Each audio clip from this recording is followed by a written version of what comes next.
report on that. The other thing, shocking news in the Times today, the number of Brits who think the dangers of global warming are trumped up has soared by 50% in 4 years.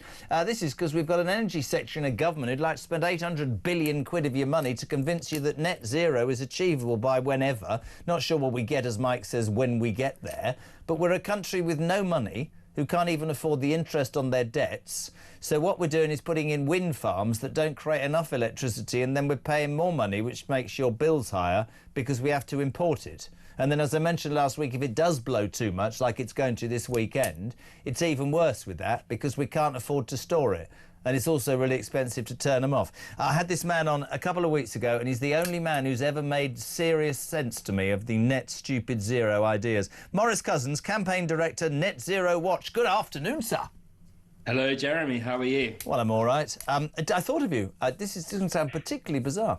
I thought of you the other day. I don't know where I was, somewhere in Norfolk, and I looked out to sea, and there were those bloody wind farm things. What an eyesore they are as well, apart from being useless. What a bloody eyesore they are, aren't they? Well, I love the idea of you thinking of me on a lovely walk in Norfolk and a windmill, mate. Yes, I know. Honestly, I was with the wife and the children. It was all going on, and suddenly Maurice Cousins. I ruined your afternoon. No, it was great. Mate, no surprise that suddenly 50%, the scepticism towards this net zero ideological madness is growing. And on a serious note, actually, you'll still find all sorts of people who will trump, excuse the pun, the importance of it. But I think the reality of what it will cost and for what it will return is starting to sink into people, Maurice. Definitely. I think, the reality is that we are now, we've had a cost of living crisis, and I think it's really starting to sort of bite. And an awful lot of people, are really having to sort of, they're struggling with their bills, etc. And, things like global issues like climate change are, falling down the pecking order in terms of what should be prioritised. It's perfectly understandable. Economic issues will trump, vanity projects that are being pushed by Westminster. When you think about, as you just said, Westminster, and then you think about people from everyday working life who are, as you quite rightly put, struggling to actually pay their bills and to put food on the table. I had a guy on yesterday who said, I'm driving home after a 12-hour shift. I'm halfway through the month. I can't even afford now to go for a pint for the next 2 weeks. I pay all my bills. I look after my kids. I do what's right.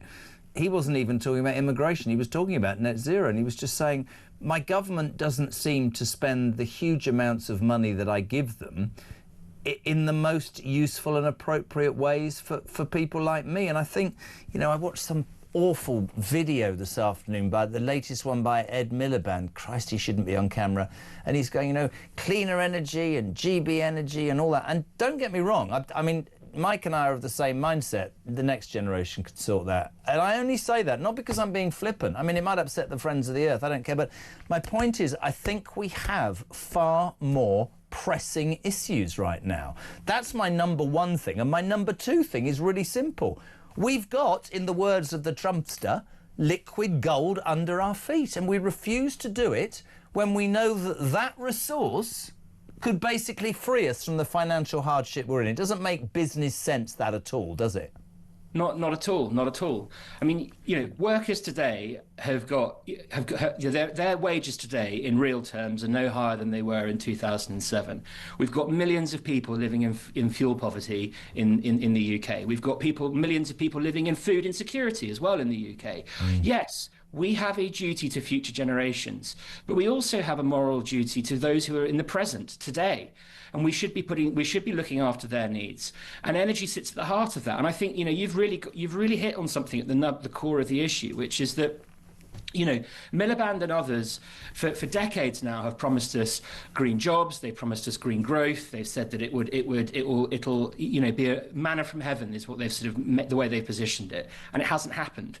And I think an awful lot of people now are starting to sort of see that with the cost of living crisis now having gone on for a number of years, they're starting to say, well, they failed us during this crisis. How much can we actually trust them when they say that that this net zero agenda is going to be all that it's cracked up? Because of course the bills were supposed to go down when in reality they've gone up. And just in pure economic terms, you're right. I've said it so many times. You know, when your country's doing well, I don't know whether we turn a blind eye, we don't think about it, but you're right, your food costs more, your electricity costs more, your petrol costs more, your council tax has gone up. When you think of a government that's blatantly lied to so many different sections of society, but seem to be pushing ahead with something that makes no fiscal sense. And here's the thing, we produce what? 1% of carbon emissions in the world. If I thought the rest of the world was going, oh my God, we're going to blow up, but China and Russia and all, no, they're not, right? So I just feel that the country is... Oh, we've got some breaking news, by the way. Prince Harry has just arrived at Clarence House. He is going to meet King Charles in the next 5 minutes. Can we get somebody royal on to do that, please, straight away? Sorry, Maurice, I just had to do that. Harry has just arrived at Clarence House. I don't understand how a government believes it can sell to a people who are struggling, that they want to spend money we haven't got, OK, on something that probably isn't achievable, that the majority of people don't want in the first place. That's it, Maurice, isn't it? Definitely, definitely. And I think, you know, the key point that you sort of made there was that we are only responsible for 1% of global carbon emissions. And, you know, there is a principle in British politics about those with the broadest shoulders, you know, the burden should sort of fall on them. Well, the same applies for when it comes if we're dealing with climate change. Britain is only responsible for 1% of emissions. If we reached net zero tonight, it would make not a scrap of difference to the emissions balance sheet. So that's what I mean.